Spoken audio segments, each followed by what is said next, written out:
చాలా వరకు షార్ట్స్ కోసం వీడియోస్ రికార్డ్ చేస్తాను, కానీ దాన్ని ఎడిట్ చేసి వాయిస్ ఓవర్ ఇచ్చి మేము ముందుకు తీసుకురావడం మర్చిపోతాను. మేమందరం కలిసి జ్యువెల్స్ ఆఫ్ నిజాంకి లంచ్కి వెళ్ళాము. అక్కడ ఏమేమి తిన్నామో చూపిస్తాను. ఫస్ట్ అయితే క్రాన్బెర్రీ జ్యూస్ ఇచ్చారు, దాంతోపాటు మరగ్ తీసుకున్నాం అనమాట.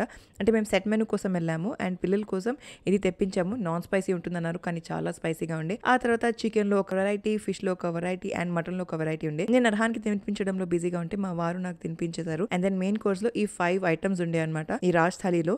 అండ్ ఆఫ్ కోర్స్ హలీం ఉండే, దాంతో మొదలు పెట్టేశాను. 2 నాన్ వెజ్ ఐటమ్లు, 2 వెజ్ ఐటమ్లు. అండ్ ఆఫ్ కోర్స్ మనం బయటికి వెళ్తే మనకి వర్జిన్ మొయితో కావాల్సిందే, సో అది తాగేశాను. ఇంకా బ్రెడ్స్ లో అంటారా, రోటీ, లచ్చా పరాఠా, బటర్ నాన్ అన్ని చాలా ఉండే. నేనైతే వీట్ లచ్చా పరాఠా తీసుకున్నాను అండ్ దాంతోనే అర్హాన్కి కూడా తినిపించేశాను. ఈ వెజ్ కర్రీ చాలా బాగుండే, చాలా డెలిషియస్ గా అండ్ క్రీమీగా ఉండే అనమాట. అర్హాన్ అయితే తన మీల్ ని ఎంజాయ్ చేశారు. మీల్ కి మధ్యలో నేను నా లిప్స్టిక్ పెట్టుకున్నాను. అండ్ ఫైనల్ గా అనోఖీ ఖీర్ అండ్ గులాబ్ జామున్. అనోఖీ ఖీర్ ఉల్లిపాయలతో చేస్తారు తెలుసా. ఇది తిన్నాక కిందికి వచ్చి మేమందరం ఫోటోలు దిగాము అండ్ పిల్లలు అన్వర్ జాన్ బగ్గీ రైడ్ కి వెళ్ళారు. ఇలాంటి ఇంకా వీడియోస్ కోసం నా ఛానల్ కి సబ్స్క్రైబ్ చేయండి. Bye guys.